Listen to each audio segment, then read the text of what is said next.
Hi மக்களே, வணக்கம். இன்னைக்கு பருப்பு கடையில் எப்படி பண்ணுறதுன்னு பார்ப்போம். மண் சட்டியில் தேவையான பொருள்: 1 டீஸ்பூன் சீரகம், 10 பல் பூண்டு, 2 பச்சை மிளகா, 2 தக்காளி, கொஞ்சம் கொத்தமல்லி, கருவேப்பிலை, ஒரே ஒரு வெங்காயம், 100 கிராம் பருப்பு, துவரம்பருப்பு, பெருங்காயம், மஞ்சத்தூள். இப்போ எப்படி செய்யலான்னு பார்ப்போம். கிராமத்து ஸ்டைலில் வைப்போம். பருப்பு நல்லா களைஞ்சாச்சு. ஒரு அரை சொம்பு தண்ணி ஊற்றிட்டேன். பெருங்காயம் போட்டுப்போம். அடுத்து மஞ்சத்தூள். இதில் இருக்கிறது எல்லாத்தையுமே போட்டுருவோம். மண் சட்டியில் குக்கர்லேயே வேக வச்சிடலான்னு நினைக்கலாம். ஆனால் ஒரு முறை நீங்கள் மண் சட்டியில் இப்படி வேக வச்சு செஞ்சு பாருங்கள். பருப்பு ரொம்ப டேஸ்ட்டாக இருக்குங்க. நான் செய்து பார்த்துட்டு தான் உங்களுக்கு சொல்கிறேன்.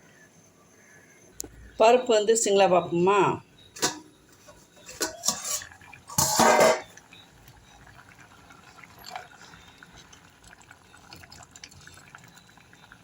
நல்லா வெந்துருச்சுங்க.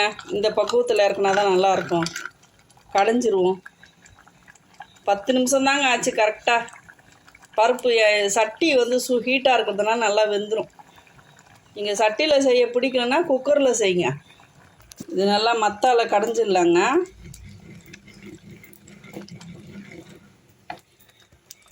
இப்போ தாளிச்சிடலாம். ஒரு பேன் வச்சுப்போம். கொஞ்சமாக நெய் விட்டுப்போம். கடுகு சீரகம் பொரியட்டும். கடுகு நல்லா பொரிஞ்சிருச்சு. இப்போ இந்த வெங்காயம், கருவேப்பிலை, காஞ்ச மிளகாய் மூணுத்தையும் போட்டு நல்லா வதக்கிப்போம். நல்லா பொன்னிறமாக வதக்கிப்போம். இந்த பருப்புக்கு தேவைப்பட்ட உப்பு போட்டுப்போங்க. பார்த்து கொஞ்சமாக போட்டுங்க.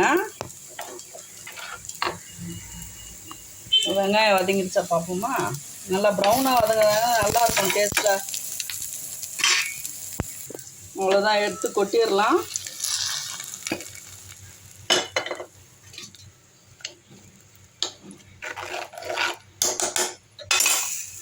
கொத்தமல்லி தூவி இறக்க வேண்டியது தான்.